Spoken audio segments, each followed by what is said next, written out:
지금 시청하고 계시는 영상은 경영학 플러스 알파에서 제공하고 있습니다. 유튜브 채널 경영학 플러스 알파는 경영학 관련 다양한 강의 영상을 제작해서 올리고 있습니다. 재생 목록을 통해 어떤 과목이 올라와 있는지 먼저 확인해 주시고 앞으로 좀 더 다양한 강의 영상을 제작해서 올릴 예정이니 관심 가져주시고 구독도 해주시면 감사하겠습니다.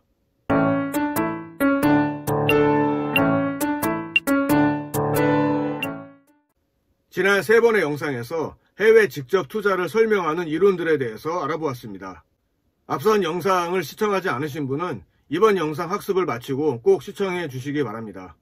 이번 영상에서는 해외 직접 투자 이론에 관한 시리즈 강의 그 마지막으로 제품 수명주기 이론과 국민경제적 접근 이론, 그리고 정치경제학적 접근 이론에 대해서 알아보겠습니다.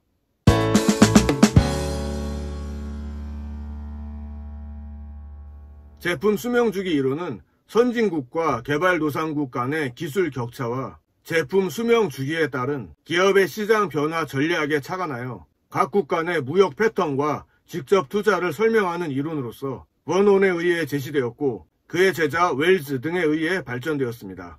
즉 신상품이 출현하고 시간이 경과함에 따라 제품 수명이 성숙 단계와 표준화 단계를 거치는 과정에서 생산, 소비, 산업 구조 등에서 변화가 발생하고 이에 따라 특정 국가의 무역 유형이 동태적으로 변화된다는 이론입니다. 이러한 제품의 수명 주기는 다음과 같은 3단계로 구성되어 있습니다.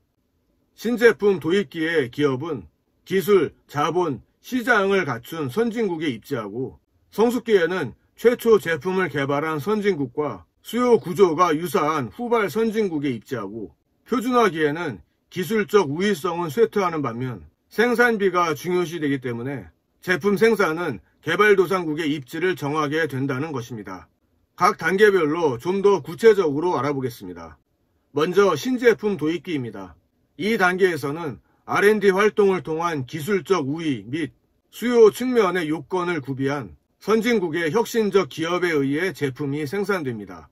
이는 선진국의 1인당 소득이 높아서 신제품에 대한 수용성이 높기 때문입니다. 이때 생산된 제품은 먼저 국내 수요를 충족시키고 이후 어느 정도의 시간이 경과하면 해외 수요가 창출되는데 이러한 나라는 최초 제품을 개발한 선진국과 경제, 문화, 소득 면에서 동질성이 높은 인근 후발 선진국입니다. 이 단계에서는 제품의 체계가 확립되지 않았고 생산 기술도 표준화되지 않았기 때문에 소비자의 기호에 맞추어 끊임없이 변화, 개선시켜 나가야 하므로 생산 입지를 선진국 국내에 두게 됩니다. 두 번째로 성숙기입니다.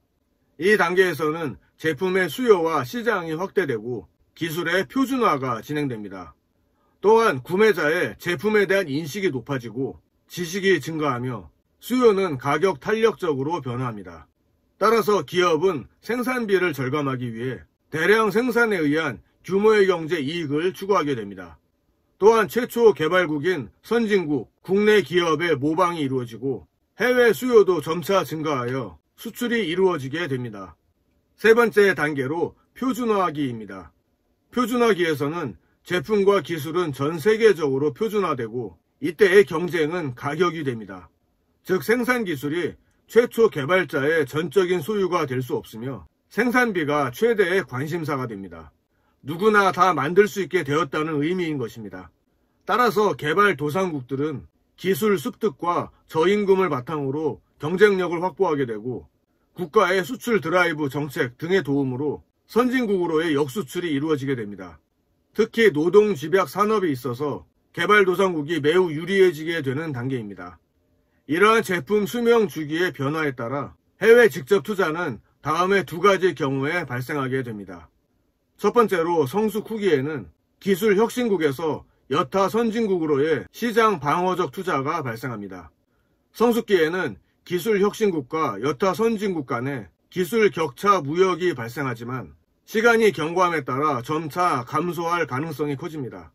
왜냐하면 여타 선진국에서도 신제품의 생산이 가능하게 되기 때문입니다.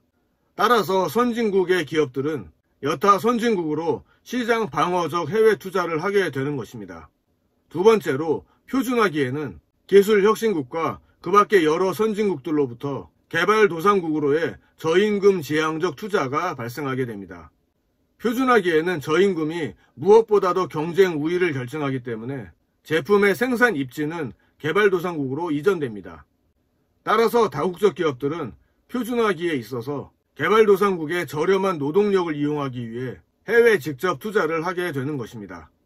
이 제품 수명 주기 이론은 무역과 직접 투자를 제품 수명 주기를 이용하여 동시에 설명하려는 점과 시간이라는 변수를 도입한 동태적인 이론이라는 점에서 의의가 있습니다. 하지만 이 이론도 모든 해외 직접 투자를 설명하는 데는 한계가 있습니다. 즉 제품 수명 주기 이론은 어느 단계에서 직접 투자가 발생할 수 있다는 것이지 직접 투자가 꼭 발생한다는 필연적인 조건은 제시해주지 못하고 있습니다.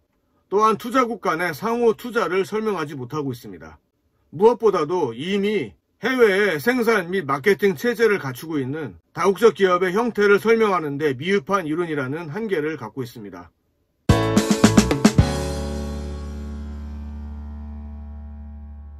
이제 알아볼 해외 직접 투자 이론은 국민 경제적 접근 이론입니다.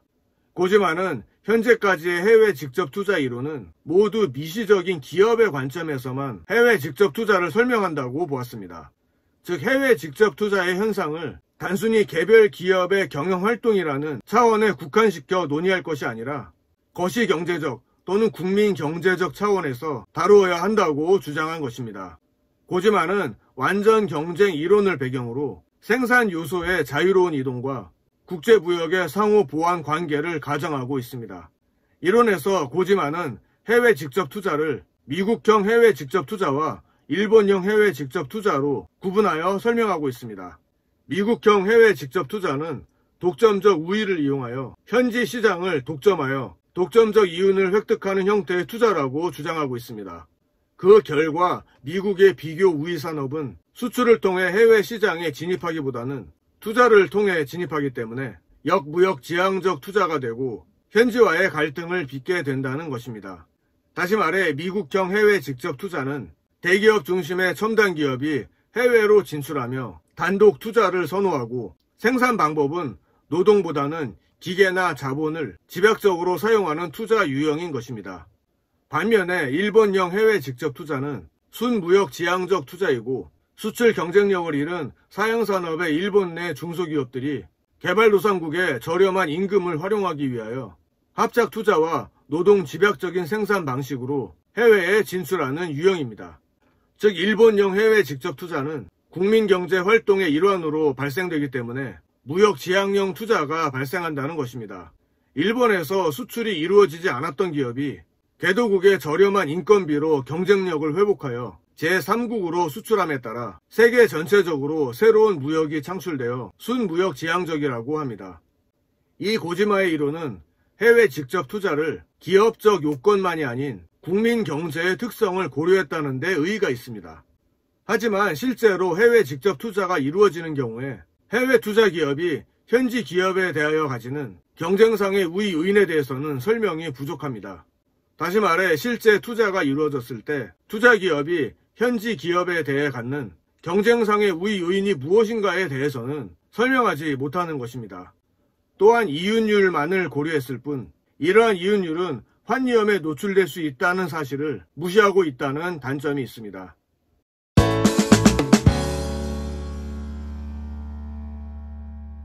마지막으로 정치 경제론적 접근을 지향하는 두 가지 이론에 대해서 알아보겠습니다. 먼저 신제국주의 이론입니다. 과거 제국주의 시대에 군사력에 의한 식민지 지배와 같이 선진국계 다국적 기업의 해외 직접 투자를 자본에 의한 제3세계의 지배와 착취의 수단으로 보는 견해를 나타내는 이론입니다. 이 이론에 의하면 신제국주의 시대의 자본주의 기업은 끊임없이 기업을 성장시키도록 강요받고 이로 인해 자본을 축적하여 소수에 의해 자본 소유가 집중됩니다.